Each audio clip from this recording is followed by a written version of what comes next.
కానీ సార్ మీరు చెప్తున్నారు అంటే టీఆర్ఎస్ వైఫల్యాలు చాలా ఉన్నాయి, అమలు కాని హామీలు ఇస్తున్నారంటున్నారు. బట్ ఇక్కడ ప్రధాన ప్రతిపక్షం కాంగ్రెస్ చూస్తే ఒక డివైడెడ్ హౌస్ లాగా ఉంది. అంటే that is the hallmark of Congress party అని అనుకోవచ్చు. చాలామంది చీఫ్ మినిస్టర్లు ఇప్పటి నుంచే కావాలని అనుకోవటం, తర్వాత ఎవరికి వాళ్ళు సొంతంగా తమ దీన్ని పెంచుకోవడానికి, ఇమేజ్ని పెంచుకోవడానికి ప్రయత్నిస్తున్నారు అనేటువంటిది ఒకటి వచ్చింది. ఇటీవల మీరు ఒక కామెంట్ చేస్తే దాని మీద పెద్ద ఎత్తున కొంత మీడియాకు కూడా వెళ్ళారు. తెలుగుదేశంతో పొత్తుంటుంది అనేటువంటి మాట ఒకటి మీరు మాట్లాడితే దాన్ని మీ పార్టీ వాళ్ళు చాలామంది ఖండించి, అంటే ఒక ఇద్దరే ఖండించారు. కానీ నేను తెలుగుదేశంతో చేసుకోవాలని చెప్పలేదు. టీఆర్ఎస్ బీజేపీని ఈనాటి సందర్భంలో ఓడించాలంటే ఆ రెండు పార్టీలు కాక మరెవరు కలిసి వచ్చినా కూడా మాకు అభ్యంతరం ఉండదు. అంటే కామన్ ప్లాట్ఫామ్ క్రియేట్ చేయాలన్నారు.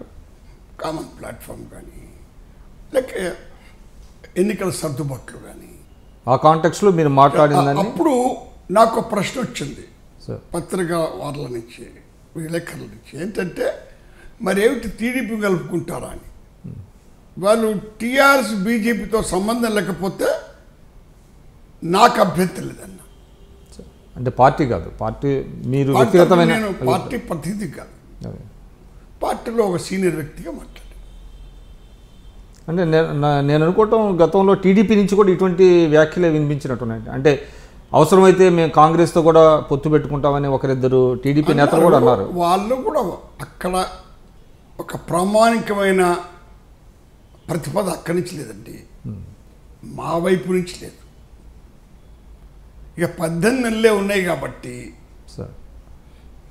టీఆర్ఎస్ బీజేపీ రెండు మాకు ప్రధానమైనటువంటి ప్రత్యర్థులు.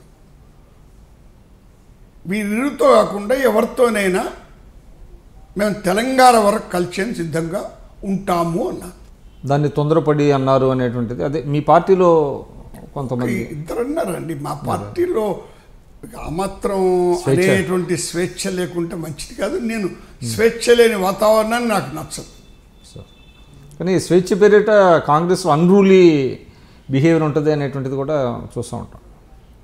అంటే in the name of freedom.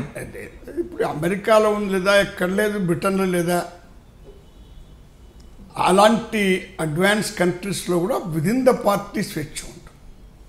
So కానీ దాని మీద ఏమి కన్సర్టెడ్ ఎఫర్ట్ ఏమీ లేదు సార్. అంటే టీడీపీతో కలవాలి, కలిసి రమ్మని ఒక నా వ్యక్తిగత అభిప్రాయం తెలిపాను.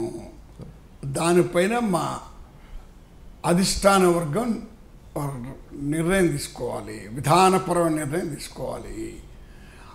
ఆ నిర్ణయం తీసుకోవాలంటే టీడీపీ నుంచో మిగతా పార్టీల నుంచో చొరవ రావాలి, కొంత చొరవ తీసుకొని వాళ్ళు రావాలి.